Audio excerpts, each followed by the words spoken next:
O nosso convidado de hoje é conhecido no mercado por estudar bastante sobre o futuro da comunicação. Senhor convidado, a comunicação tem futuro depois da pandemia? A comunicação tem futuro desde que ela consiga acompanhar os movimentos da sociedade. Se ela não conseguir fazer isso, talvez não tenha tanto.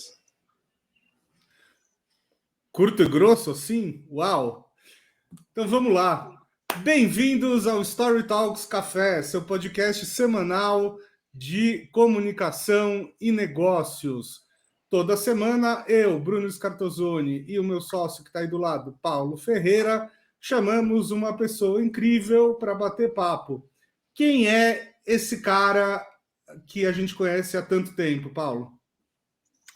Ele é CEO e fundador do Share, uma das maiores empresas de educação para o mercado de comunicação do país.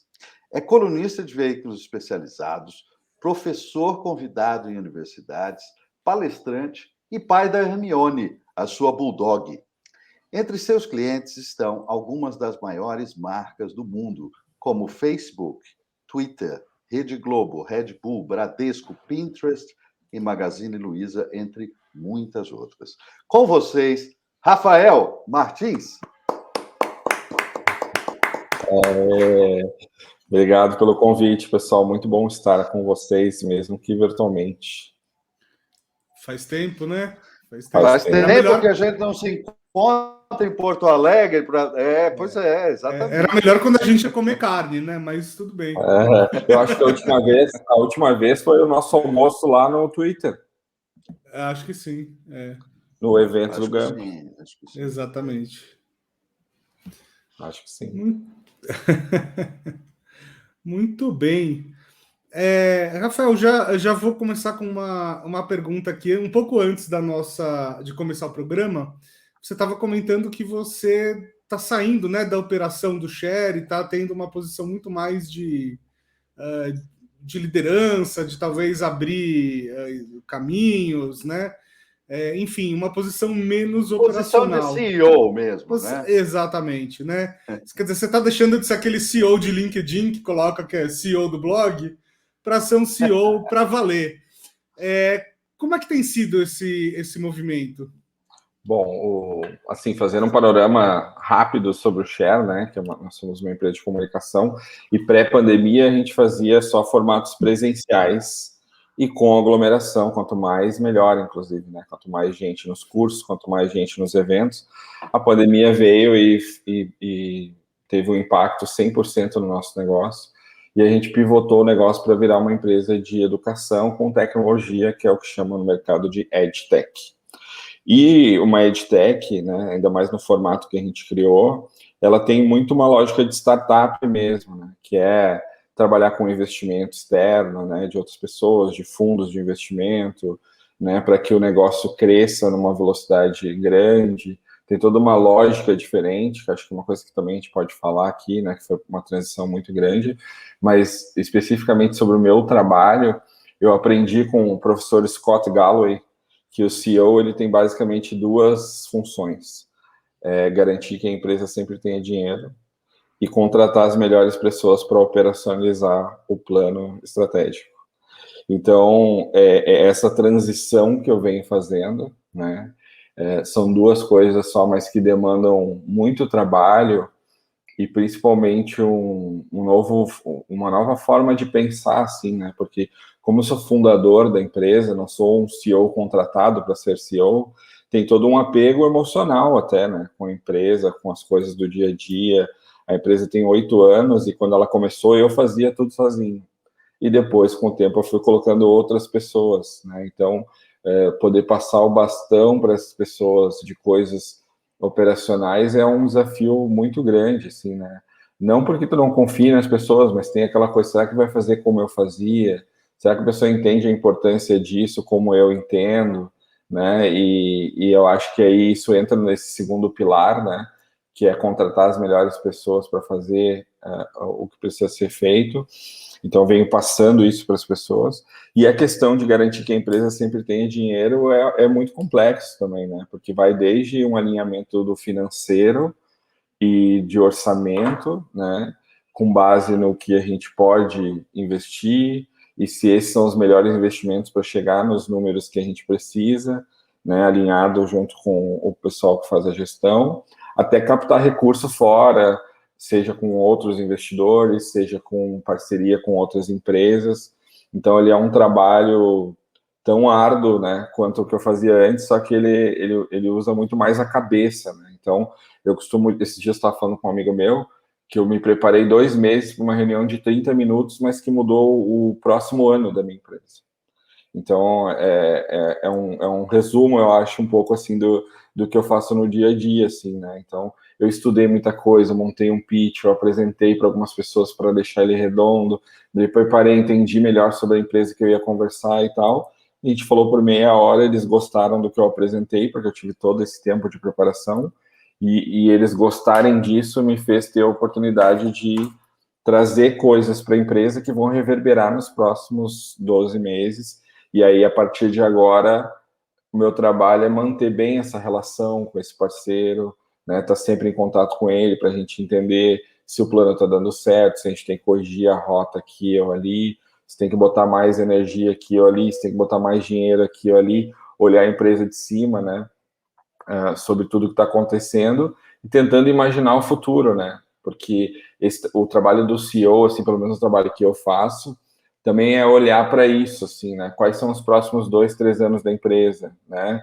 Com base em tudo que está acontecendo no mercado, o que será que vai deixar de ser relevante daqui a um ano que hoje é relevante, né? O que será que vai mudar no formato do modelo de negócio das empresas que estão dentro do meu mercado, né? Porque a gente é uma empresa de educação que tem como clientes principais funcionários de agências de publicidade.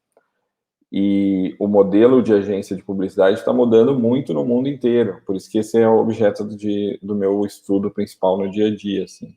Porque eu preciso entender para onde isso está indo, para mim criar produtos de educação que sejam de fato relevantes para as pessoas se prepararem para atuarem nesses serviços que hoje são demandados pelas empresas, mas que ano que vem vão ser outros serviços ou de outra forma.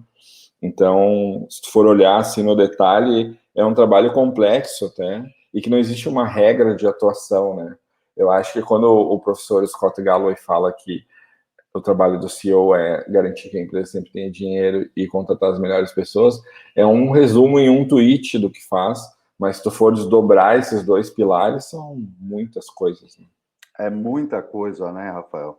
Uma coisa, bom, enfim, a gente tem bastante contato com lideranças, com CEOs, a gente treina muita gente em posições de liderança.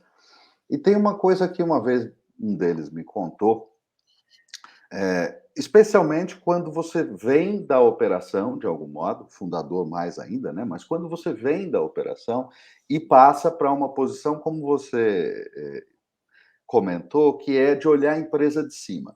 E tem um momento, tem um tempo longo, às vezes, de adaptação a isso, mas tem um momento que a pessoa que fez essa transição para cima, para olhar a empresa de cima, ela toma um certo choque, porque às vezes ela esquece que vai ter um monte de gente, talvez, para fazer o que ela fazia antes, mas o que ela deve fazer agora, ou ela faz, ou caiu porque ninguém resolve. Só você pode fazer. Então, tem um certo choque nisso, né?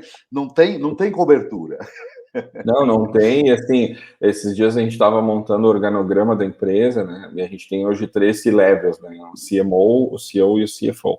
Aí embaixo da CMO tem uma estrutura de muitas pessoas, né? Head de planejamento, de mídia, de conteúdo, não sei o quê. No financeiro tem o administrativo, o RH, o próprio financeiro. E o meu não tinha ninguém. É só eu. No organograma não tem abaixo, não tem ninguém, né? Porque ele é um trabalho, assim, até é importante falar sobre isso, assim, que no começo, quando foi decidido que eu ia fazer isso, meu primeiro mês de trabalho me sentia um inútil. Parecia que eu não estava fazendo nada, sabe? Que estava tudo acontecendo, as pessoas estavam trabalhando no dia a dia, criando, e eu não participava das reuniões, né? Não me incluíam mais nas reuniões. Teve um dia até que eu entrei numa reunião lá que nem era para mim estar, só para me ouvir, porque eu queria participar, estava me sentindo fora, né? E eu acho que foi um trabalho até de autoconhecimento, assim, né, Paulo? um assunto que tu domina bem aí, meu, assim, de entender que, cara, isso não é uma coisa ruim, né? É uma coisa boa, é uma conquista, né, vamos dizer assim, que a empresa hoje tem condições de ter um CEO, né, de pensar no futuro da empresa, de pensar nessas coisas todas que a gente está falando aqui, e que eu tenho a tranquilidade que eu tenho as melhores pessoas para tocar as coisas no dia a dia, e hoje eu tenho muito mais uma organização com essas pessoas, delas me trazerem coisas mais específicas, né? Vou dar um exemplo, a gente está fazendo um redesign da marca. Isso é uma coisa que elas me envolvem um pouco, para dizer, tu quer uma cara mais engraçada, tu quer uma cara mais corporativa, sabe? Porque é uma decisão mais estratégica da empresa como um todo. Mas eu não vou participar das reuniões com o design, né, para fazer o briefing, para, enfim, fazer todo o processo. E lá no final, provavelmente, elas vão me mostrar isso. E aí eu vou dizer, putz, era isso que eu imaginava e tal, né? Então, assim, é um exercício de desapego, né, Paulo? Que é difícil, né? E, ao mesmo tempo, um exercício de você efetivamente se apoderar de certas coisas que ninguém mais vai fazer, né? Sim. Que é pensar o negócio no médio e no longo prazo, que é olhar o negócio de cima, porque ninguém vai fazer isso, até porque ninguém tem tempo para fazer isso. É só Sim. o CEO que tem mesmo, porque o resto esquece. E assim, essa visão de tu saber para onde o barco tem que ir, ela demanda muito estudo. Por exemplo, hoje a gente tem um board de investidores, né? A gente tem 9 pessoas. Então, no dia a dia, eu converso muito com eles. Olha, eu estou pensando em tal coisa, o que tu acha? E a gente fica, cara, horas debatendo sobre aquilo. Quais são os possíveis problemas que podem dar? Quais são as oportunidades? O que isso pode afetar a operação? O que isso pode afetar o caixa, positivo ou negativamente? Então, é um trabalho de uma análise profunda para uma decisão que parece que foi tomada rápida, né? Porque tem um trabalho de futurismo aí, né? E para não ser achismo, você precisa estudar muito o que é que você está fazendo, claro. Exatamente. Não, e eu, né, na posição de CEO, eu acabo recebendo muito input, assim, dos outros, né? Então, eu digo muito até para o pessoal das lideranças abaixo de mim, assim, que eu acho que tem 2 coisas que me ajudaram muito na minha trajetória, que é saber ouvir todo mundo e saber filtrar o que as pessoas falam, né?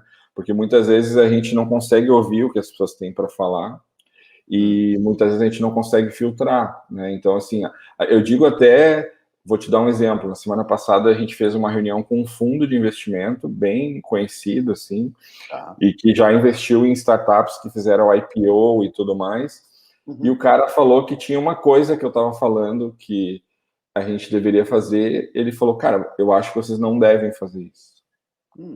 E aí aquilo pegou para mim, assim, né? Porque, putz, esse cara aí, ele conhece tudo sobre o mercado, conhece sobre empresas de tecnologia, já comprou e vendeu várias empresas e tal. Só que aí eu notei que ele estava falando aquilo com base na experiência que ele não tem e que eu tenho sobre o meu mercado. Que ele entendia sobre negócios, sobre escala de negócio e tudo mais. Porque tem muita coisa nesse mundo das startups e tal, que a gente acha que é um mercado racional, mas ele é muito emocional, né? Assim, as primeiras rodadas que a gente pegou, a primeira principalmente, eu mostrei um plano para os caras e eu tenho certeza que eles entraram porque eles confiavam em mim, Rafael, que eu ia executar aquele plano, né? É muito mais isso. Como tu acabou de falar, é um exercício de futurologia e que quem entra e aposta dinheiro nisso, a pessoa, acima de tudo, acredita que tu vai executar aquilo que tu está falando. Porque é muito mais um trabalho de execução do que necessariamente tu fazer uma projeção mirabolante, assim, né? Tu vai dizer, daqui 2 anos a empresa vai estar faturando 10 vezes o que fatura hoje, e esse aqui é o plano para que isso aconteça. O cara vai te dar dinheiro ou não se ele acreditar que tu vai conseguir executar isso que tu está falando. Se tu tem experiência, conhecimento para poder executar aquilo. É muito mais isso do que qualquer outra coisa, né? Então, a gente tem que confiar no empreendedor. Porque, no fundo, todos eles sabem o seguinte, falar é fácil, mas o que você está me dizendo que você vai conseguir fazer é essa avaliação na história, né? Porque não tem... E assim, eu tinha uma... Eu achava que era difícil captar dinheiro no mercado para startup. E é relativamente fácil, se tu tem um bom plano. O pessoal até fala que, até esses dias saiu uma matéria na Fast Company, que dinheiro de investimento para startup virou commodity no Brasil. Tem em abundância, o que falta são bons projetos e pessoas que tenham uma capacidade de execução alta e que já tenham isso um pouco mais provado, né?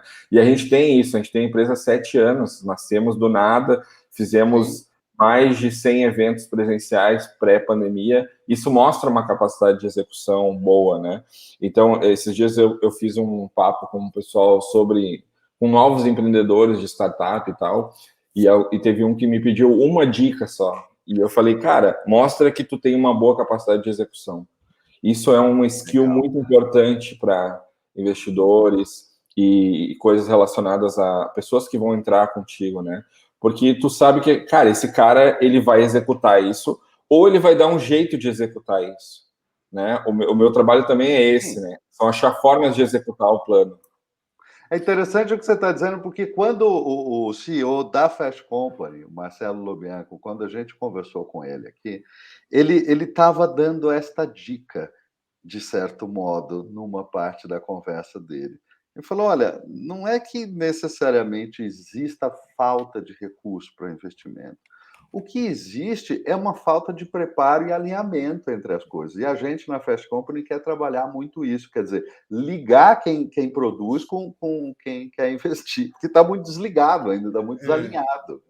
Agora, me diz uma coisa. Você estava falando, né, que a decisão de investimento tem um aspecto muito mais emocional aí as pessoas olham para você e enfim, confiam ou não confiam. Dentro dessa linha, você tem alguma estratégia de marca pessoal, né, para além do share, para criar a marca do Rafael, já que você é o cara que está por trás dessa empresa? Tem uma coisa interessante aí, Bruno, nessa pergunta, que é assim, antes eu fazia um pitch, né, do share, eu falava sobre o share, de uma forma muito prática financeira, assim, né, crescimento financeiro, crescimento de clientes e tal. E aí teve um dia que um dos investidores que eu estava falando falou, cara, mas de onde tu veio? Qual é a tua origem? O que tu fazia? O que teus pais faziam? E aí quando eu comecei a contar a minha história de infância, o meu pitch ficou muito mais poderoso. E aí eu mudei daí para frente todos os meus pitches, porque eu percebi, esse investidor me ajudou a perceber, que a educação mudou a minha vida. E eu tenho uma empresa de educação. Eu conheço esse pitch, Rafael Martins, porque você fez esse pitch para mim uma vez, a gente andando de carro em Porto Alegre, e você me contou essa história inteira, foi sensacional. É verdade. Verdade.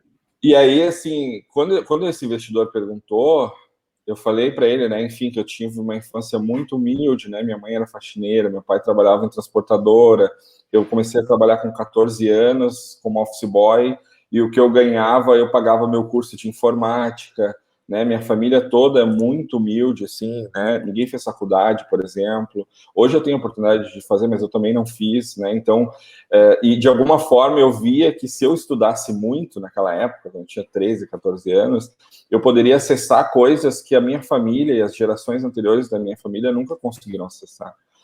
E hoje a gente tem uma empresa de educação que oportuniza educação de qualidade para pessoas de baixa renda, porque hoje a pessoa paga R$ 59,90 por mês e ela tem acesso aos melhores profissionais do Brasil, conteúdos que são tão bons quanto conteúdos de pós-graduação, por exemplo, de instituições renomadas, né? Enfim. Então, quando eu conto isso, antes, né, da história, e até a própria história do Share, assim, né? Nosso primeiro evento, que a gente nem tinha uma empresa de eventos, né? Eu montei a ideia de fazer um evento e eu fui numa faculdade aqui de Porto Alegre de publicidade e marketing e fui falar com eles sem conhecer ninguém, não conhecia nem o diretor lá que eu fui falar. Eu cheguei na recepção e falei, olha, eu queria falar com o diretor da faculdade porque eu tenho uma oportunidade para ele. E a guria da recepção me achou maluco, né? Falou, como assim, uma oportunidade para ele? Não, é um evento que a gente quer fazer e tal. Eu disse, vou ligar para ele aqui. Daí ela ligou para ele, o professor Genaro, e ele me recebeu. E aí eu sentei e falei, cara, a gente tem que fazer um evento aqui em Porto Alegre, assim, trazer profissionais de São Paulo, porque eu percebo que grandes eventos legais acontecem muito mais em São Paulo e Rio, e eu acho que tem profissionais legais aqui em Porto Alegre que também querem consumir esse conteúdo e não necessariamente querem viajar para outro estado para poder ter acesso a isso. E eu quero fazer o evento aqui com vocês e tal. Em resumo, em 20 minutos, ele falou, cara, eu acho uma ideia bem maluca, mas eu gosto de pessoas malucas porque eu acho que são essas pessoas que mudam as coisas. Então, o que tu precisa? Daí eu falei, eu preciso do auditório de graça, sem pagar aluguel, preciso que tu deixe eu divulgar para os alunos, que vai ter o evento, e o que mais tu puder, se puder pagar o coffee, já é uma boa, se puder ajudar com a passagem de alguns palestrantes. E aí ele me cedeu o auditório, pagou o coffee, deixou eu divulgar para os alunos, e depois eu fui falar com outras empresas, mas aí eu já tinha essa faculdade como parceiro, né?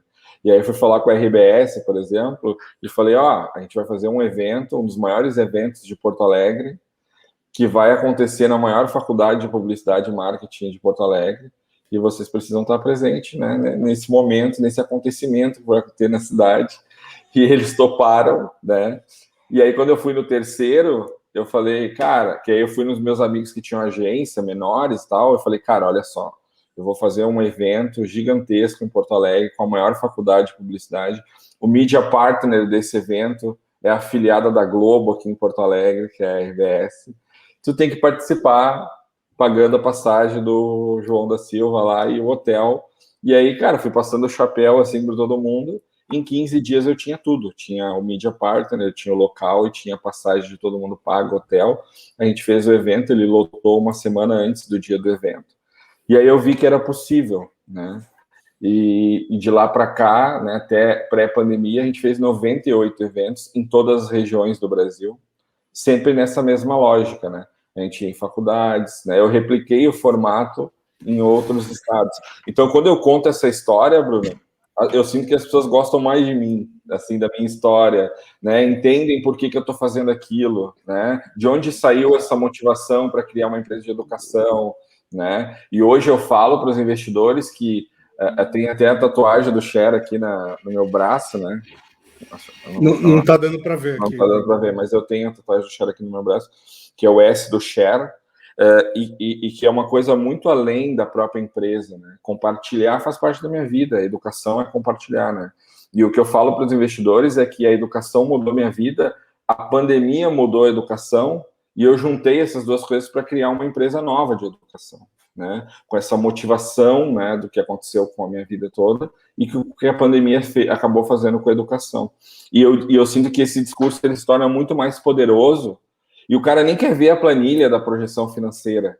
Ele acha isso super legal e na cabeça de muitos desses investidores, eles pensam assim, cara, se esse cara saiu do nada e conseguiu já fazer tudo isso sem recursos, sem investimento e sem um poder aquisitivo considerável, imagina se eu investir nesse cara, imagina se eu der um dinheiro para esse cara. Se ele saiu da pandemia o ano passado, que a empresa estava quase quebrando, né, porque 100% das coisas que ele vendia parou de fazer, e ele conseguiu dar a volta por cima, conseguiu captar dinheiro na pandemia para um modelo de negócio que nem existia, né, e a gente saiu de janeiro desse ano, que a gente tinha 200 membros, hoje a gente tem 1.700 membros. 6 meses depois. Isso mostra uma capacidade de execução muito grande. A gente cresceu 6 vezes em menos de 6 meses, né? E agora a gente está, né, enfim, no mercado captando um novo recurso para entrar para o ano que vem, para a gente em um ano chegar a 10 mil assinantes, né? Então é isso que a gente está prevendo. E aí o segundo ano, e aí isso é uma coisa que eu estou aprendendo com os fundos e os investidores. Porque eles não querem ver o plano do próximo ano, eles querem ver o plano dos próximos 5 anos. E aí, se eu mostrar para eles, isso também é uma coisa legal falar assim de bastidor, né, de startup, de investidor, as conversas que eu tenho com alguns. Acontece às vezes de eu mostrar o resultado financeiro daquele mês e o investidor falar, cara, se sobrou dinheiro a gente investiu mal, a gente devia ter gastado mais. E a lógica da startup, ela é essa, ela é a lógica do crescimento rápido, muito mais do que o resultado financeiro a curto prazo. Por isso que Netflix e outras não dão lucro, porque os caras têm uma lógica de, vamos botar o dinheiro, não tem problema se estar queimando dinheiro, se todo mês a gente fecha no vermelho, e esse vermelho cada vez mais aumenta, se o projeto está crescendo em número de assinantes, em número de usuários, né? Então, eu tinha feito uma projeção financeira, por exemplo, para o ano que vem, de ali no meio do ano, um pouco antes, a gente já empatar, né? O que a gente gasta e o que a gente fatura dentro do mês. E eles falaram, cara, vamos gastar mais, não precisa empatar no meio do ano, precisa crescer mais rápido. Então, essa lógica, para mim, que vem de uma outra lógica, que todo mês tem que sobrar dinheiro para pagar as contas, é muito louco, né, cara? Porque, assim, eu ainda sou contido, assim, né? Não vou botar tudo isso de mídia, tá louco? E o cara, não, bota, se faltar, a gente põe mais dinheiro. E tu tá perto dos fundos, é bom, porque os caras realmente vão botando dinheiro. E eles têm uma lógica eles chamam de posto de gasolina, né? Que tu enche o carro no posto de gasolina, que é o investimento que tu recebeu, e o meu trabalho é conseguir chegar até o próximo posto de gasolina para encher de novo o tanque e continuar indo, né? E o que eu faço entre um posto e outro para usar essa gasolina da melhor forma possível e chegar o mais rápido possível ao próximo posto é o job description do meu trabalho, né?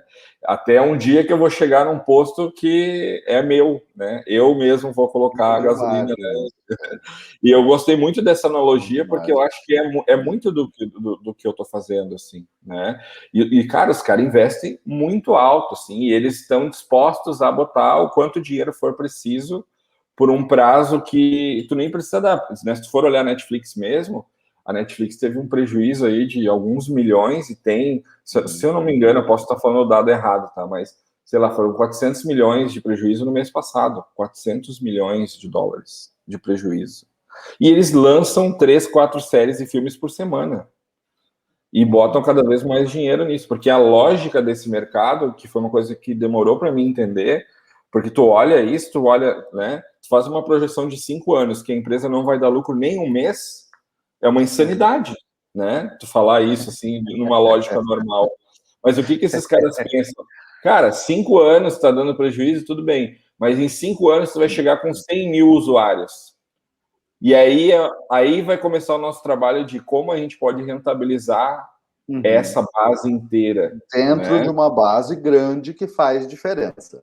Que já é engajada, é uma né? comunidade, tem uma comunidade já pré-estabelecida. Né? A Netflix mesmo, se a gente for ver, eles lançaram um e-commerce, eles vão entrar no mundo dos games o ano que vem, e aí é mais fácil tu abrir outros mercados quando tu já tem a base de pessoas, as pessoas já gostam da marca, né? Agora há pouco tempo a Netflix mudou a mensalidade, né? Tá mais caro, e eles perderam muitos usuários quando eles aumentaram o preço, mas o resultado financeiro melhorou. Saíram pessoas, mas estão ganhando mais dinheiro, né? Então, essa lógica a gente não aprende de outra forma a não ser fazendo, assim, né?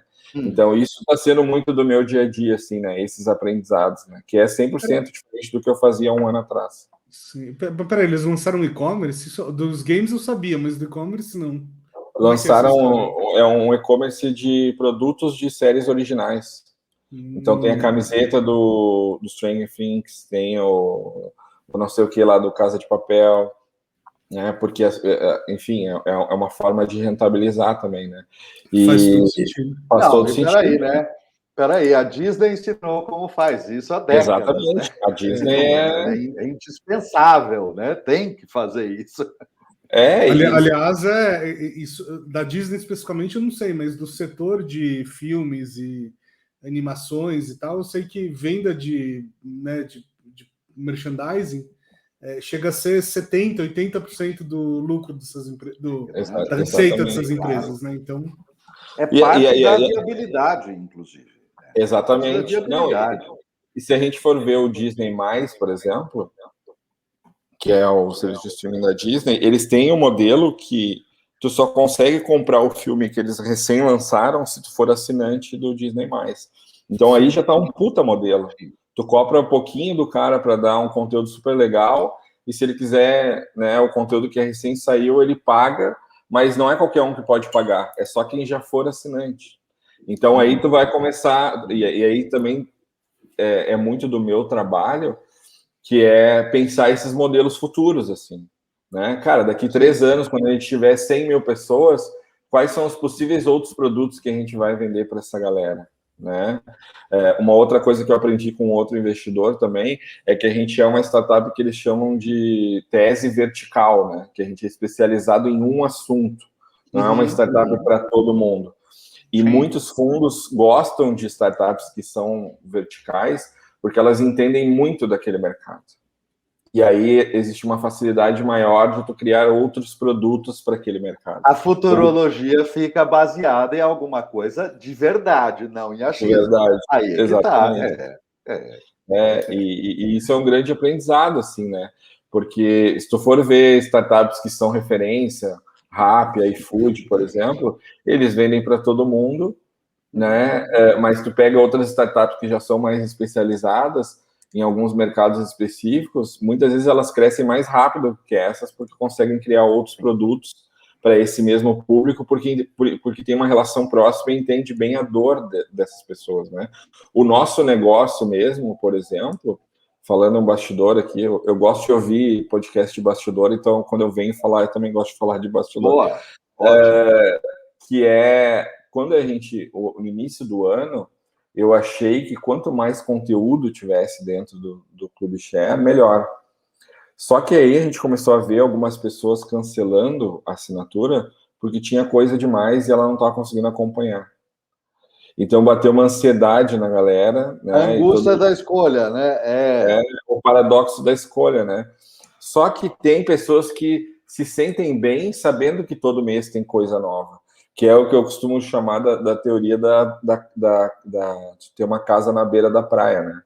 Tu não vai usar o ano inteiro essa casa, mas tu saber que tu tem uma casa na beira da praia te deixa feliz, né? Então, muitas vezes não é sobre o uso daquilo que tu adquiriu, é sobre o prazer de tu saber que tem acesso àquilo, né?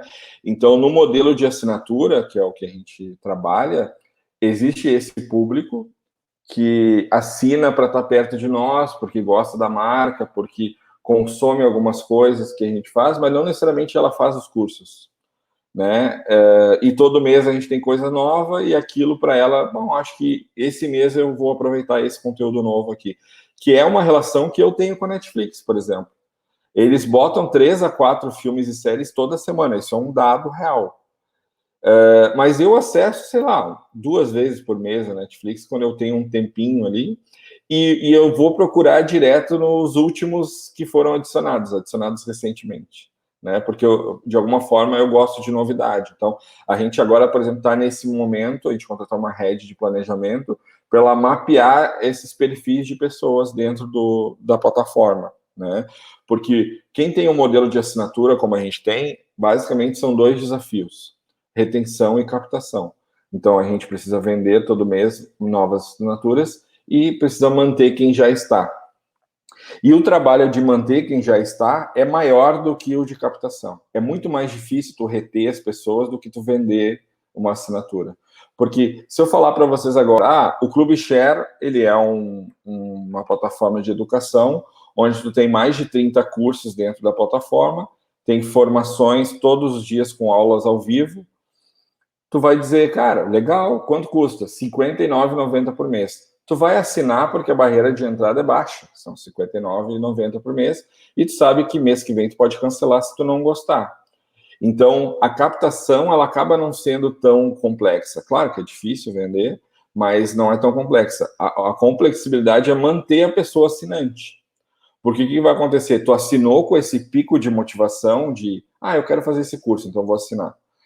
E aí tu fez esse curso, ou tu não fez, por exemplo, que acontece muitas vezes. Eu assinei, mas eu não tive tempo, comecei a fazer outras coisas, e aí no outro mês bateu no meu cartão de crédito lá a assinatura do Clube Share, e aí eu me senti trouxa, porque eu estou pagando o negócio e não estou usando. É como academia, por exemplo, né? A gente paga muitas vezes e não usa.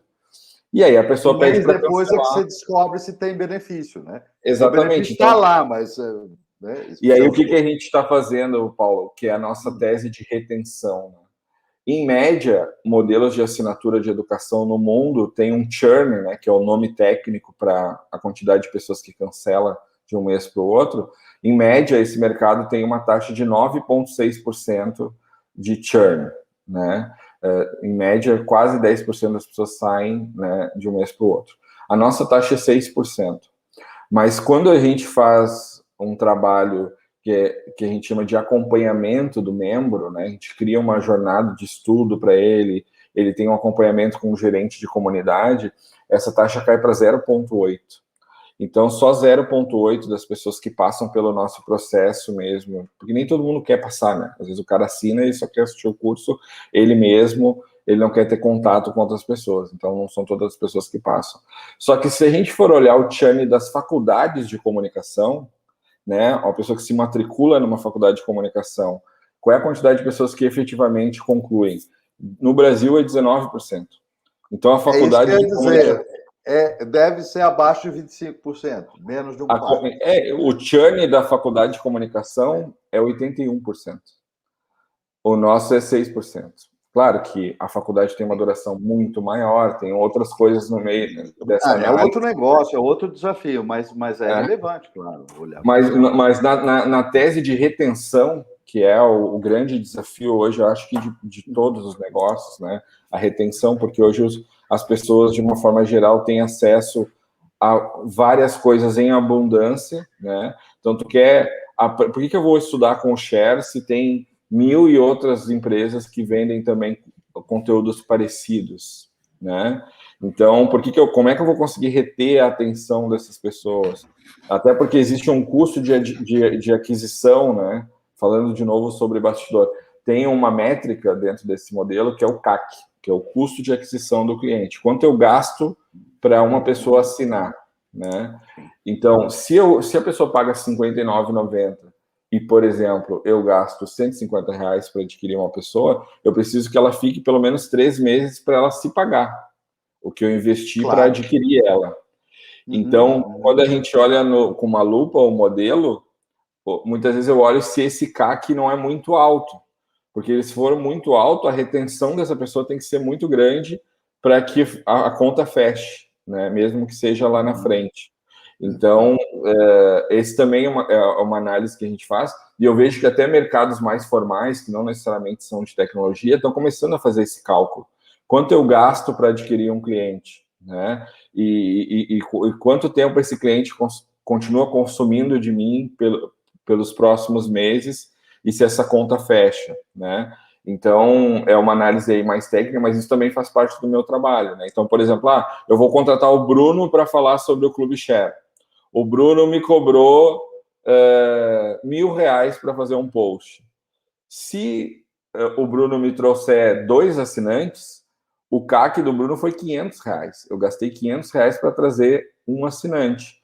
Se o cara paga R$59,90, eu preciso que esses 2 que o Bruno me trouxe fiquem pelo menos 1 ano.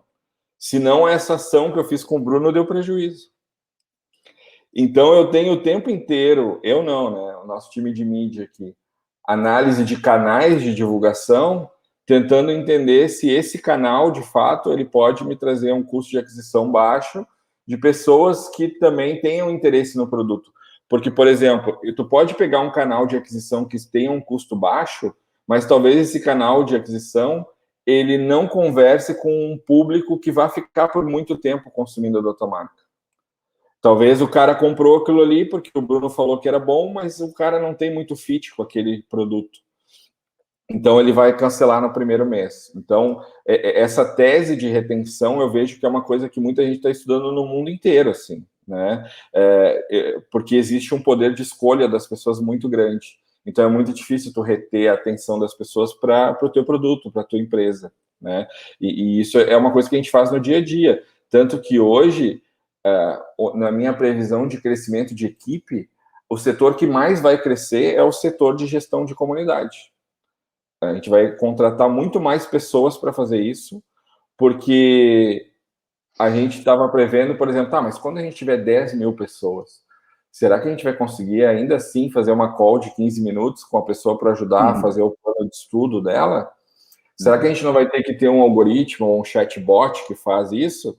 E aí a gente percebeu que justamente o que as pessoas gostam é ter contato com um ser humano, poder falar com uma pessoa, né?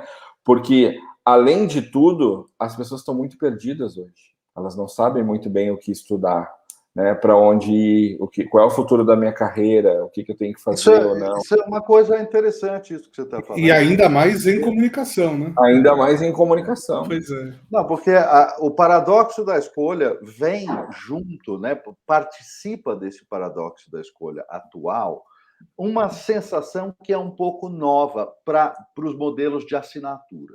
Porque antes eu tinha um paradoxo de escolha, porque eu chegava no supermercado, tinha marca demais, eu não sabia o que escolher. Mas eu não tinha comprado nenhuma ainda. Eu tinha que. Esse era o meu paradoxo. Qual era a minha compra? Hoje a gente tem um outro aspecto que é o seguinte: eu já comprei, eu já paguei, e eu sei que tem uma prateleira imensa de coisas que eu posso escolher. E às vezes isso aumenta a minha angústia de escolha ainda, porque eu já sei que está lá e eu ainda não escolhi. Sim, Me não, é impressiona exatamente mais isso. ainda. Isso, exato. Não, e o modelo de assinatura, ele tem uma lógica de concierge, né? Eu costumo falar isso para o pessoal aqui internamente. Sim. Porque eu vou pagar para o cara e ele vai resolver minha vida aqui, ele vai dizer o que eu tenho que estudar, ele todo mês vai me trazer as novidades, ele vai fazer essa curadoria por mim, não sou eu que vou ter que fazer. Então, o que a gente faz muito é se assegurar que a pessoa tenha confiança em nós. Se ela tiver confiança na marca e nas coisas que a gente faz, ele vai continuar assinante, porque ele sabe que a gente resolve a vida dele, assim, né? Então, acho que porque essa faz lógica parte da resposta, da solução. e essa lógica de concierge eu gosto muito, porque é o que a gente busca, né? Alguém que nos diga o que a gente tem que fazer sobre uma determinada área, sobre um determinado serviço, ou até sobre um determinado produto, né? Então, uma outra coisa que a gente trabalha muito aqui internamente é criar novos elos da pessoa com a gente. Porque quanto mais elos tu tiver com o cliente, mais difícil vai ser dele cancelar a relação contigo. Então, vamos dizer que a pessoa assinou hoje, né? E aí ela assinou porque ela quer fazer um curso específico.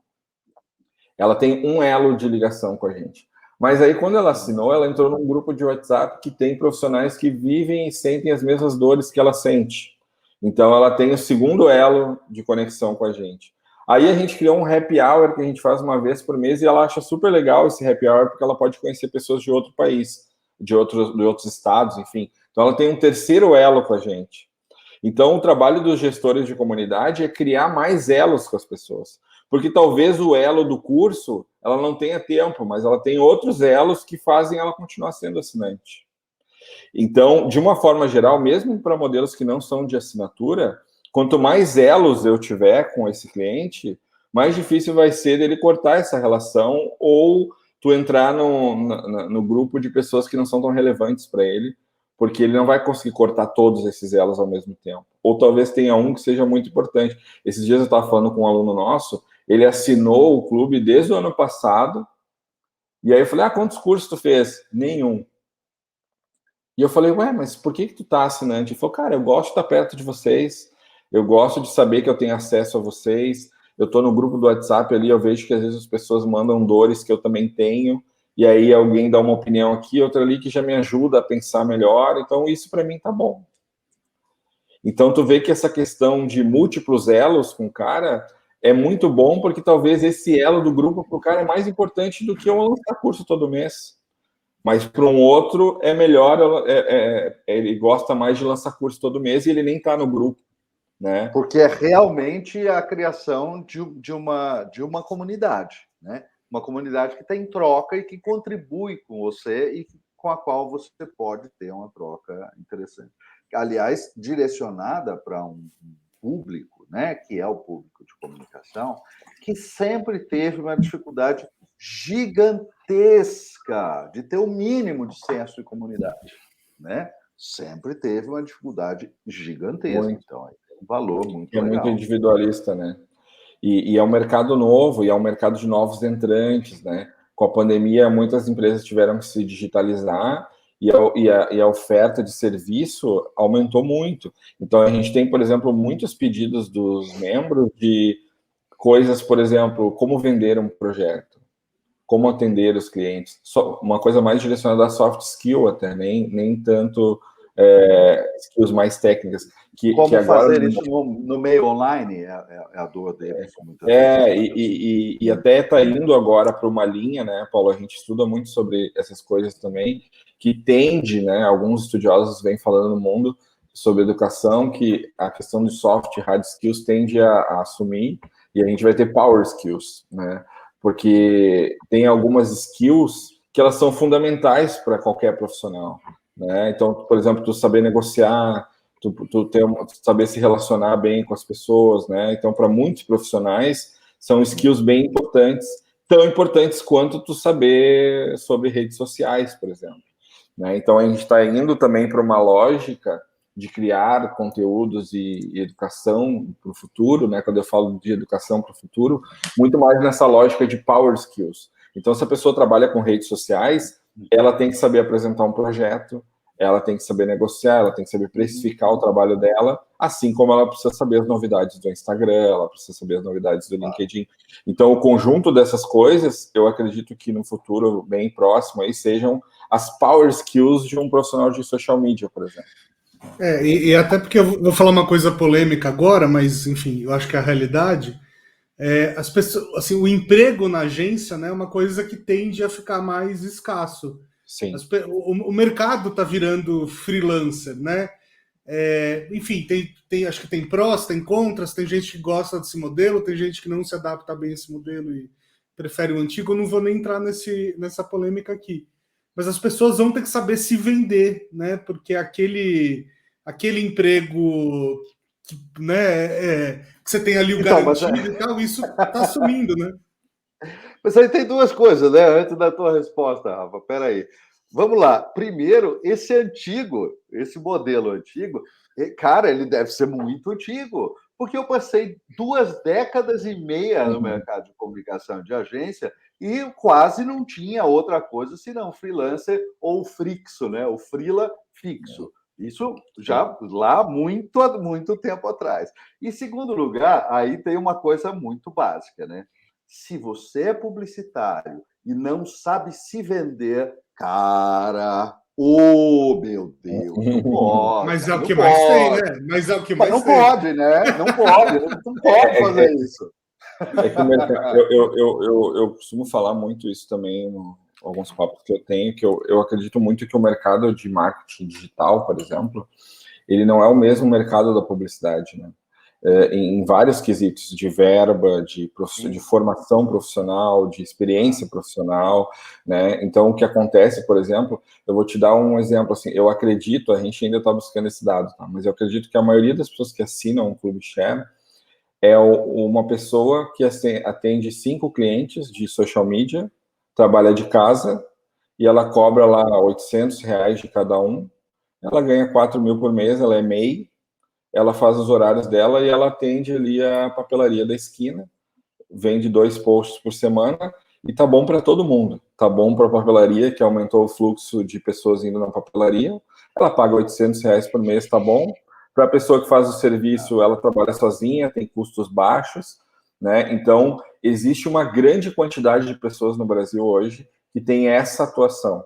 Atende 4, 5 clientes pequenos, cobra um ticket aí de 500 a R$1.000 de cada um, é MEI, e isso é imensamente importante para a economia brasileira nesse momento, inclusive. Imensamente importante.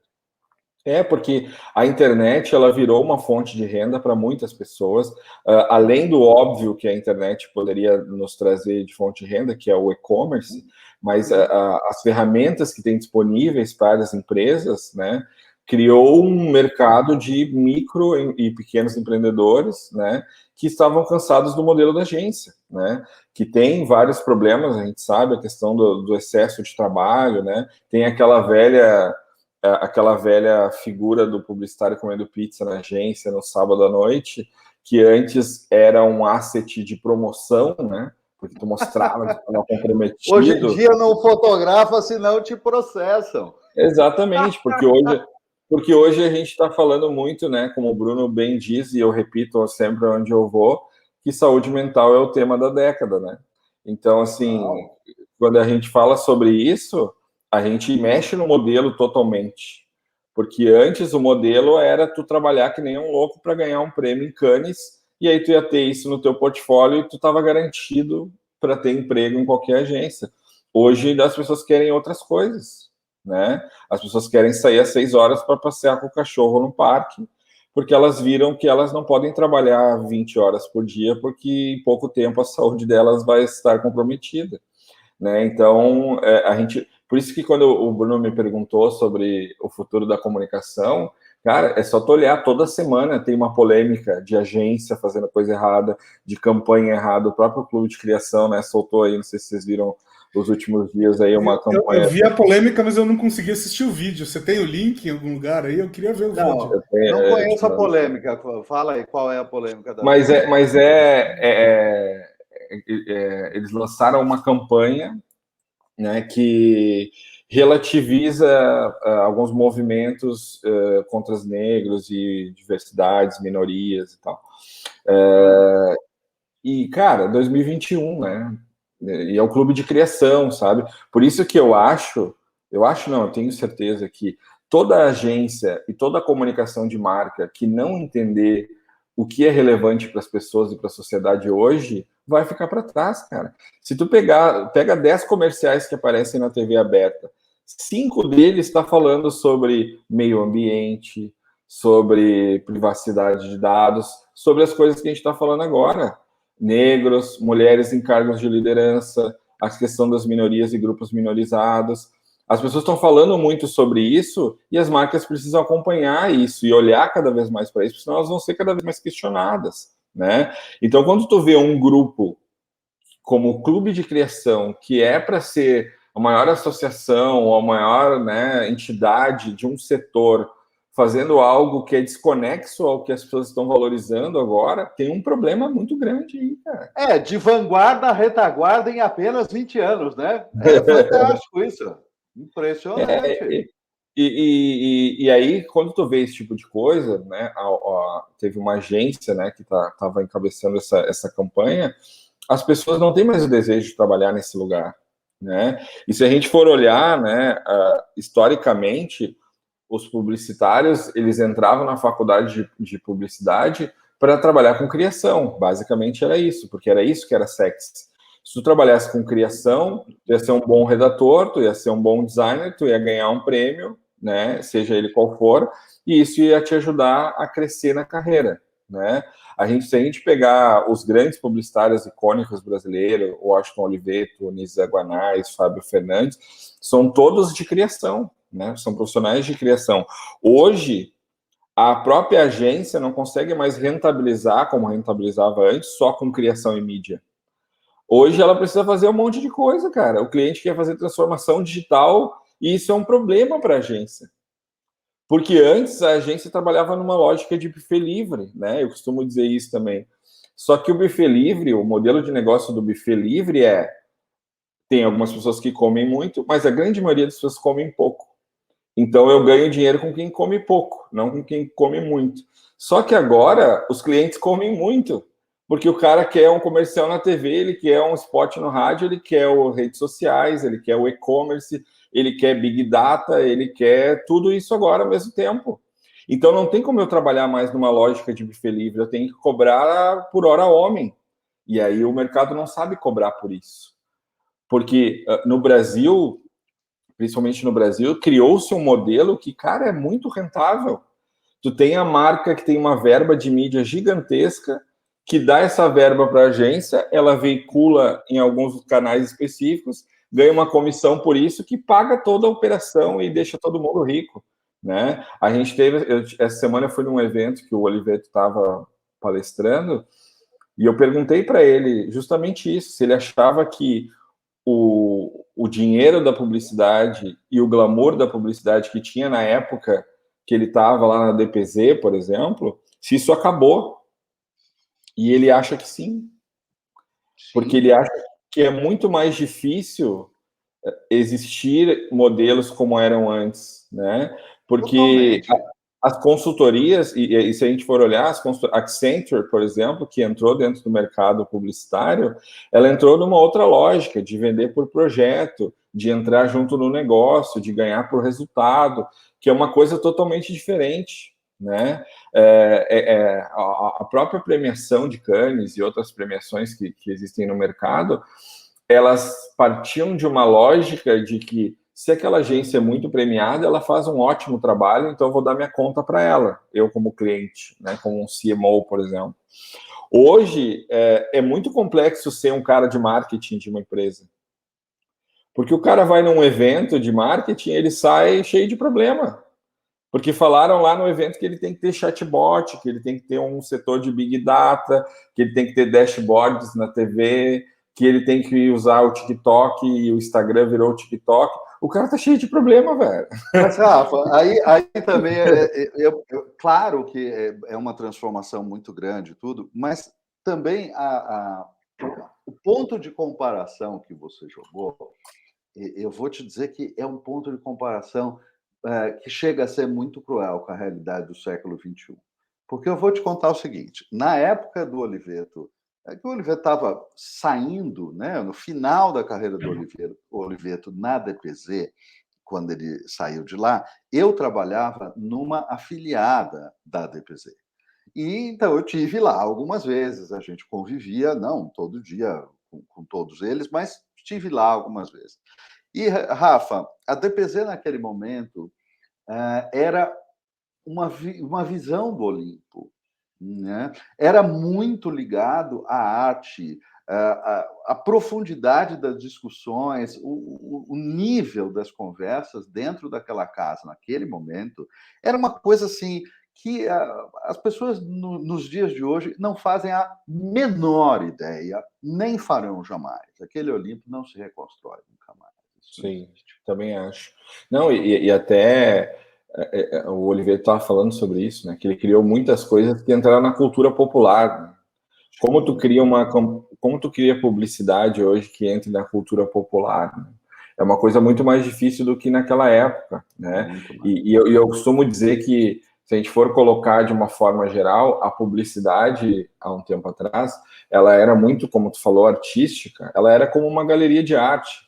Hoje a publicidade ela tem que ser arquitetura, né? Porque ela precisa olhar para aquele ambiente, precisa criar coisas para aquele ambiente, precisa saber os dados daquele ambiente para saber onde vai colocar cada uma das coisas, mas ela não vai abrir mão do design de interiores, tem que ser bonito igual, né? Então, pois é, eu tudo acho isso é verdade. Agora, uma questão importante também é que quando você pegava um grupo de pessoas, e a gente tinha, claro, né, do Livre, Petit, Zaragoza, Washington Oliveto, o Nizam passou por lá também, quer dizer, um monte de gente ali ligado nessa coisa.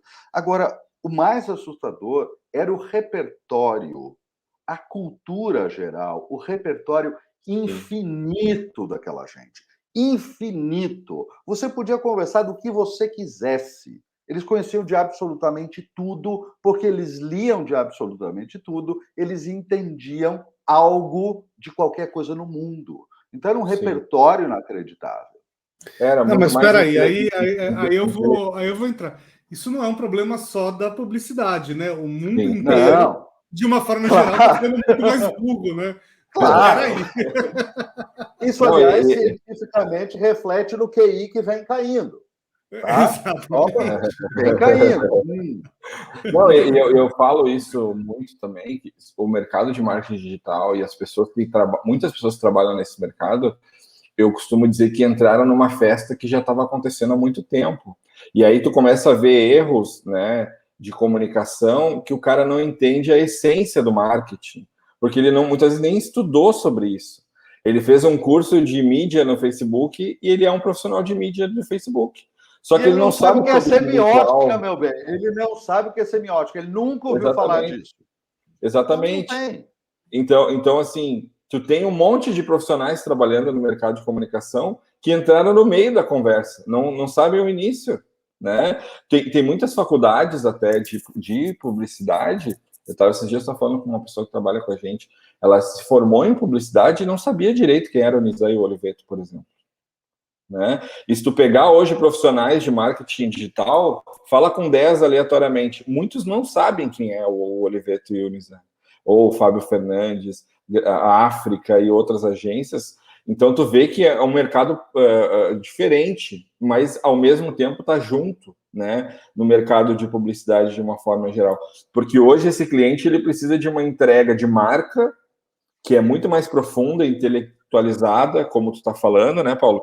De entender esses movimentos sociais, de que forma a marca vai entrar nessas conversas, mas tem um trabalho técnico, operacional, digital, que muitas vezes essas agências nem querem entregar, porque ele não é rentável. Né? Não vou ganhar dinheiro configurando o Google Analytics do cara. Eu vou ganhar dinheiro fazendo 15 segundos na Rede Globo, né? Então, isso torna o modelo complicado também. É uma reinvenção muito profunda, na realidade, né? Porque é uma atividade muito complexa. Então, aí é que está o negócio. Não tem resposta fácil para pergunta complexa. Isso é ilusão, não existe isso, claro. É verdade. Agora, o quanto mudou, Rafa? Porque você sabe que a gente estava conversando aqui uns minutinhos antes de você entrar, e eu estava dizendo para o Bruno assim, cara, é engraçado. Por um lado, a gente percebe que você pode dizer que mudou tudo, porque todo o desenho das coisas, tudo que acontece, todas as métricas, tudo isso é muito diferente hoje do que era 2 décadas atrás. Muito diferente. Mas, ao mesmo tempo, existem procedimentos, ideias e formas como os negócios acontecem na indústria de comunicação que são rigorosamente os mesmos, não há 20, há 60 anos. E como é que faz com isso? As coisas são, eu acredito muito nisso também, as coisas são cíclicas, né? Tu pode pegar, por exemplo, quantos segundos são stories no Instagram? 15 segundos, coincidentemente a mesma duração de um comercial da TV. Tá, sim, claro. Né? Um spot de rádio, né? Um TikTok, um anúncio que tu vai fazer nas redes sociais. Então, se tu for ver, claro, tem algumas coisas novas que vieram, mas assim, a forma de tu emocionar, de tu engajar as pessoas, trazendo, claro, essa nova camada, algumas novas camadas, né, de saúde mental, como a gente falou, do ESG, né, que estão falando tanto agora, né, questão de governança do meio ambiente e tal, mas tem muita coisa que não muda, né, de fato, assim, né, as pessoas, esses dias eu estava numa discussão sobre ter carro ou não ter carro, por exemplo. As pessoas gostam, tem pessoas que têm sonho de ter carro, mas existe a economia compartilhada, né? Que até eu li um ótimo texto de uma professora nossa, Dani Lazarotto, que ela falou que, nesse texto, que quem comprou a ideia da economia compartilhada na pandemia se ferrou. Porque a pessoa não tinha nada, tudo que ela tinha era compartilhado, ela não tinha carro porque ela usava Uber, ela não tinha casa porque ela ficava em Airbnb, ela não cozinhava porque tinha um iFood. Só que aí, quando essas pessoas se viram num momento financeiro delicado, ela não tinha nenhum bem para vender. Então, quem que estava certo? Será que era a geração anterior que trabalhava para ter bens como uma segurança financeira? Ou será que essa geração nova que só quer usar as coisas e não ter a posse das coisas? Será que a pandemia não nos mostrou também que em momentos de crise, e aí é só uma reflexão, né? Em momentos de crise, é importante tu ter bens, por exemplo, que podem te dar uma segurança financeira, né, para um momento difícil que tu possa ter. Então, eu acho que o que nos venderam, né, por exemplo, o Uber vendeu que ia melhorar o trânsito e piorou o trânsito. O Airbnb nos vendeu a ideia de que agora a gente ia ter, né, enfim, o Airbnb é a empresa que não tem nenhum quarto, né, não tem nenhum quarto de hotel. Só que acontecem muitos problemas no Airbnb que nem são resolvidos. Né? Então, assim, eu acho que muitas... Peraí, você falou... Só não entendi uma coisa. Você disse que o Uber, entre as coisas que ele vendeu, tem muitas, na verdade, mas entre as coisas que ele vendeu, ele disse que ele ia ajudar como solução para melhorar o trânsito nas grandes metrópoles. Sim. E aí você falou, não, mas piorou o trânsito. Não entendi. Como assim? Piorou esse mercado, né, de uma forma geral, porque muitas coisas que acontecem com a própria Uber, né, coisas relacionadas à sociedade mesmo, assim, né, assaltos que tem, as pessoas violentam, né, enfim, pessoas dentro do Uber. a questão do quanto as pessoas recebem, que é pouco, o cara tem que trabalhar muitas horas para poder ter uma rentabilidade ok. O que eu quis dizer, na verdade, é que esse modelo, ele trouxe uma ideia de que isso ia ser a salvação desse mercado, né, de transporte público, por exemplo. Né? E a gente viu que o que veio foi uma precarização do trabalho de muitas pessoas, né? Problemas sociais que acabaram vindo dentro desse modelo também, tanto que muitas empresas semelhantes ao Uber quebraram, porque é um modelo que é difícil de tu rentabilizar, é difícil de tu crescer da forma como ele se apresenta, né, de uma forma geral.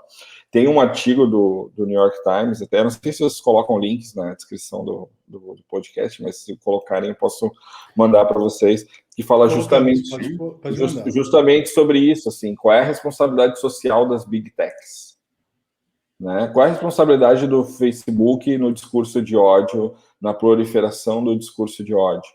Qual é a responsabilidade de iFood, Rappi, a própria Uber, na precarização do trabalho?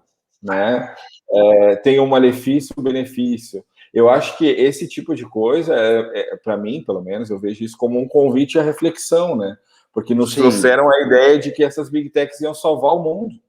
Mas não tem resposta fácil para isso por causa do outro lado, né, Rafa? Que é assim, você entende que é muito complexo eu querer processar a editora que publicou, porque eu discordo do que o autor do livro escreveu. Sim. Não tem resposta fácil para isso. Não tem resposta fácil. E eu acho que muitas coisas novas estão vindo à evidência, né? A própria, esse movimento das pessoas usarem menos as redes sociais, né? E a gente sabe que o Facebook, Instagram, TikTok fazem coisas para as pessoas usarem mais as redes sociais, né? Então, qual é o prejuízo disso? Tem uma pessoa que eu conheci no Web Summit, a Margaret Vestager, que ela é da União Europeia, ela que aplica as multas nas Big Techs. E ela falou em um painel que eu participei lá do Web Summit que a partir do momento que a gente usa uma rede social que filtra o que a gente vai ver, existe um desafio para a democracia, né? Porque tu está se alimentando só de coisas que tu acredita, tu não tem uma outra opinião ou uma coisa que tu não gosta. Então, qual é o papel? Que autoridade essa rede tem para filtrar e com qual viés ela vai filtrar? Exatamente. Então, são coisas que a gente nunca discutiu, né? A gente só usa e acha que é bom. Mas e os malefícios disso, né? E é complicado, porque até se você falar assim, não vai ter viés nenhum, vou deixar o algoritmo filtrar. O algoritmo aprende viés também, né? Nada é simples aí. Nada é simples. E aí eu vi outro dia uma crítica que eu achei super interessante. Tipo, o Twitter, por exemplo, baniu o Trump. Tá, legal. Acho que muita gente concorda que talvez fosse necessário. Mas o líder do Talibã tá tweetando lá. E aí? Assim, é um pouco complexo. As regras não são claras, né? Não. Bem-vindo ao século XXI, gente. Não, e aí tu pega outros exemplos, por exemplo, né? Esses dias eu vi um relatório de faturamento do último semestre nos Estados Unidos. A Amazon faturou, não lembro exatamente o número, mas 15 vezes mais que o Walmart. Sim, qual é o risco social para uma empresa que tem tanto dinheiro, né? Uma empresa só que detém tanta riqueza, né? E tem até hoje um sindicato. Raramente é uma pergunta. Mas não é uma pergunta nova, né? Porque Microsoft, Apple, Google também tem um domínio dos seus campos que são assustadores. A ideia de monopólio vem derretendo, na verdade, faz tempo, né? Sim, e eu acho que tem aí, só que eu acho que tem um fator novo aí, Paulo, que é, porque eu também pensava isso, assim, eu disse, tá, mas grandes empresas que detinham boa parte do dinheiro do mundo sempre existiam, só que eu acho que tem uma camada nova hoje, que elas sabem os dados, né? E tu saber os dados de comportamento das pessoas te dá um poder maior agora, que talvez antes, mesmo essas empresas que tinham muito dinheiro não tinham hábitos de consumo, sabem tudo que eu faço, para onde eu vou, né? Então, e isso eu acho que tem aí uma preocupação social que é uma coisa que não se discute muito, assim. A própria Amazon, né? Hoje existe um sindicato de funcionários da Amazon porque acham que a Amazon paga pouco seus fornecedores, paga pouco seus funcionários, né? Tem uma questão de desigualdade, tem o livre mercado, mas a Amazon acaba esmagando muito os fornecedores, os concorrentes. Então, existe um comitê antitrust, né, nos Estados Unidos que chama esse cara para conversar. O Walmart sempre foi acusado de fazer, né? Também. O Walmart sempre foi acusado de esmagar os seus fornecedores. Que é isso que estão falando sobre a Amazon. E eu acho que e aí foram criadas regras analógicas, vamos dizer assim, mas tem poucas digitais, né? Regras digitais, né? De controle dessas coisas. E a Margaret Vestager, ela fala muito sobre isso, né? E eu acho que é uma reflexão que ainda a gente está começando a ter, né? E isso vai reverberar no meu modelo de negócio, né? Porque se isso vai impactar Facebook, Twitter e outras redes, as pessoas que fornecem serviço para essas redes, elas vão ter que aprender coisas novas, vão ter que fazer coisas de outro jeito. E isso vai, lá na ponta, virar um curso novo, uma qualificação nova, um conteúdo novo que eu tenho que trazer para o pessoal. Então, é um pouco disso que, ao mesmo tempo, né? Tudo isso ao mesmo tempo. Então, quer dizer, faz parte do seu job description de CEO ficar estudando sobre o mercado também, né? Porque alguém precisa ter esse tempo, né?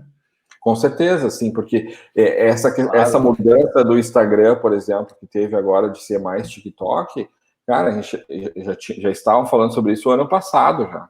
E eu percebi que, olha, já que isso tende a acontecer daqui a uns meses, eu preciso ter curso de vídeo, porque todo mundo precisa saber fazer vídeo, edição de vídeo.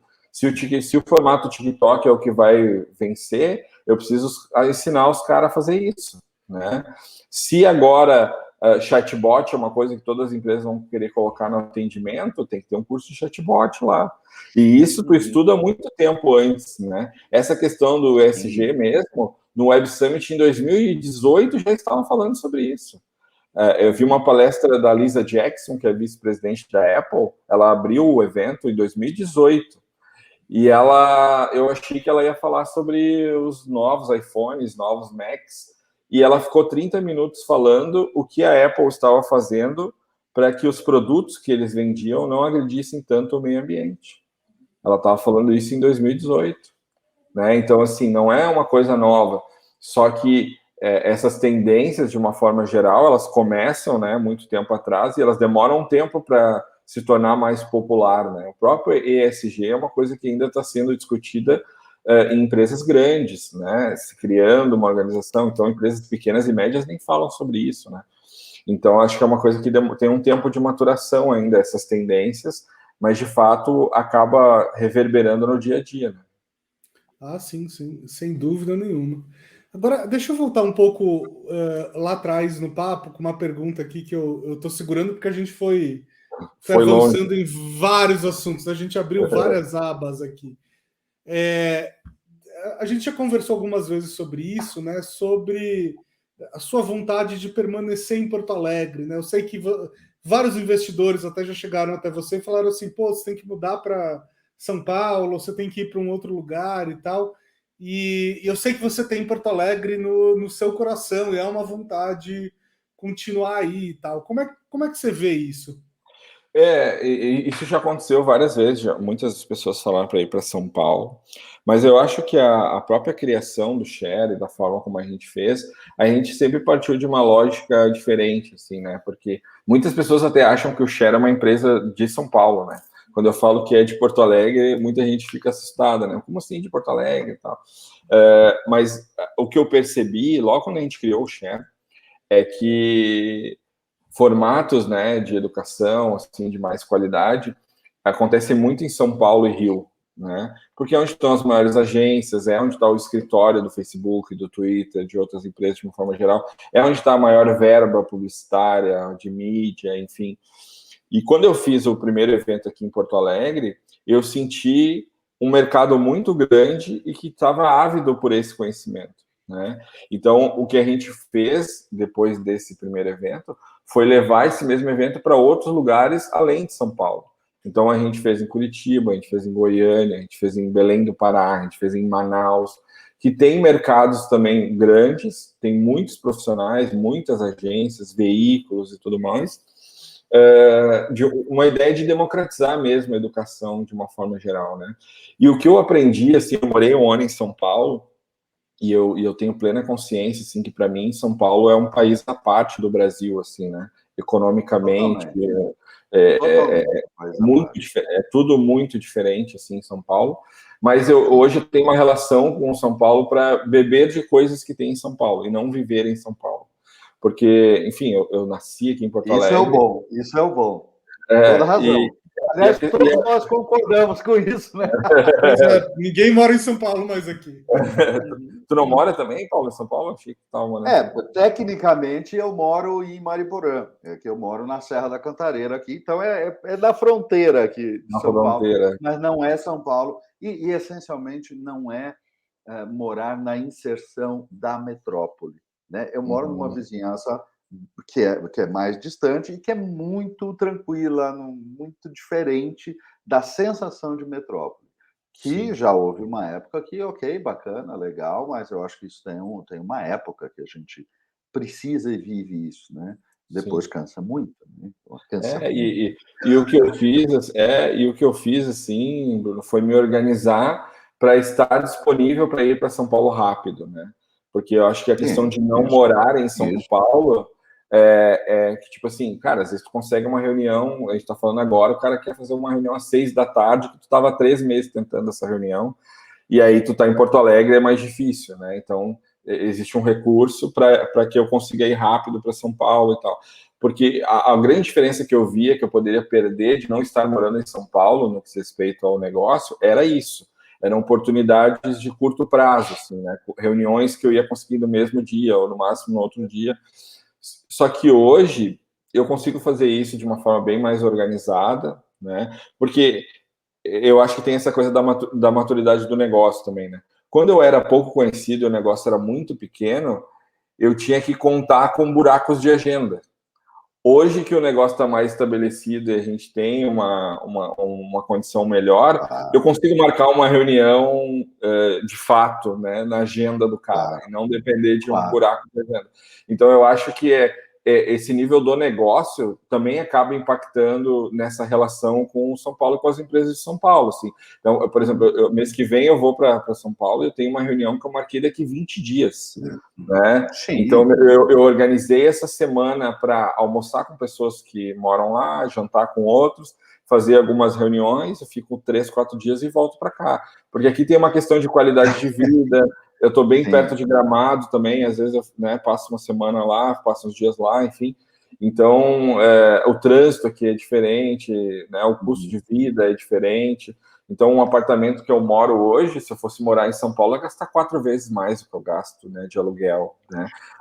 Mas de novo, pode falar. A gente fez alguns negócios e uma série de reuniões, principalmente em 2019, 2020, muitos negócios e reuniões com gente na Europa, seja Madrid, seja em Portugal, né? E aí o que acontece?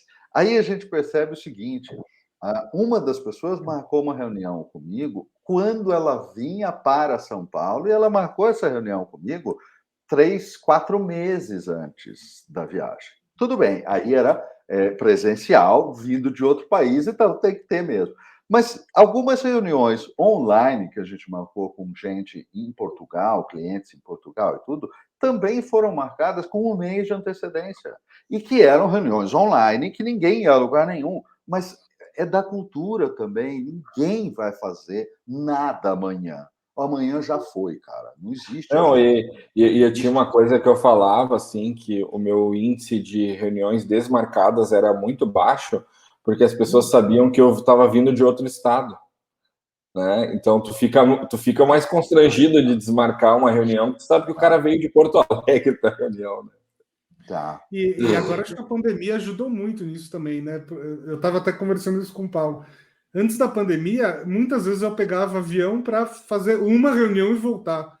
Quer dizer, isso acho que não vai existir mais. A não ser não que tem cabimento, né, gente? A não ser que seja uma reunião muito importante, mas assim, exceção, né? É que eu acho que as coisas se misturavam também, né? Porque eu acho que tem o emocional e o racional, né, desse movimento, que é para muitas pessoas. É legal viajar para São Paulo, né? Sim. Conhecer, e pegar um avião, ir para outro lugar, ver pessoas novas e tal, ir nos restaurantes que tu tem vontade, ir na Paulista, ir, sei lá, lugares que tu tenha vontade. E aí a justificativa racional tem uma reunião, né? Mas tu queria ir também, né? Então eu acho que hoje em dia talvez a gente aprendeu que dá para fazer tudo online, né? Boa parte das coisas, mas eu acho que esse desejo de viajar, eu tenho dúvida se ele sumiu. Eu acho que... Não, eu acho que é o contrário. O nosso desejo de viajar é 20 vezes maior hoje, inclusive. Mas viajar com outros propósitos, né, Rafael? Porque é meio louco, assim. Aliás, é meio louco quando eu digo, a palavra nem é exata, é profundamente irresponsável com o nosso planeta você pegar um avião para outra cidade, para sentar e conversar duas pessoas. É de uma irresponsabilidade quase criminosa. Desculpa, não dá. Não se eu não me engano, foi a Copa ou alguma companhia aérea que eu vi lá no Web Summit também, que estava com uma campanha para as pessoas viajarem menos de avião. Perguntando, você precisa mesmo viajar de avião, porque é o meio que mais polui o meio ambiente, né? O avião. Assim, é maravilhoso que você possa, mas, cara, você tem que dosar esse troço, né? Mas eu acho que... Isso aconteceu em grandes empresas também, né? Por exemplo, a gente conhece vários executivos que às vezes pegavam um avião para fazer uma reunião em, sei lá, Nova York ou alguma outra cidade, e não é que ele estava viajando para comer num restaurante ou ver uma peça na Broadway. Não, terminava a reunião, o cara já voltava para o aeroporto para voltar. Isso é inviável, né, hoje em dia. Isso eu acho que sim, mas eu acho que tem esse fator humano aí também, da pessoa querer ir também, né? Além do negócio. Não, esse não muda, e a gente quer cada vez mais. Mas historinha engraçada, por exemplo. Eu trabalhei com o Valtteri Longo, que é irmão do Walter Longo. O Valtteri foi presidente da J.W. Thompson, de outras, tanto no Brasil quanto no Chile. E ele era, num tempo, responsável por toda a Operação América Latina. E ele me disse que várias vezes, não foi uma, várias vezes, ele pegou o avião num dia, foi a Nova York, fez uma reunião, às vezes dormiu e pegou o voo de volta. E às vezes não dormiu, pegou o voo de volta e dormiu no voo. Então, assim, cara, meu Deus. E tudo bem, na época que ele está contando, não havia internet de alta velocidade, não dava para fazer videochamada desse modo. Mas fazia-se isso muito, né? Sim, não, com certeza. Eu acho que isso tende a diminuir, mas eu estava falando esses dias com um amigo que trabalha numa companhia aérea no Brasil, ele falou que a quantidade de voos que está prevista para o mês que vem é a mesma pré-pandemia. Então, tá voltando bem próximo, e agora muitos países estão abrindo a fronteira, né, para brasileiros viajarem, então a tendência é que no final do ano a gente tenha um volume de pessoas bem próximo ao que tinha no final do ano de 2019. Pois é, mixed feelings, né? Porque, por um lado, a gente fica muito contente com isso, porque isso é muito importante para a saúde mental das pessoas, poder viajar, e para a saúde econômica dos países e dos lugares. Tá tudo lindo com isso. Por outro lado, a gente espera que isso seja feito com responsabilidade, para não botar a perder as coisas, né? Eu tenho dúvida, Paulo.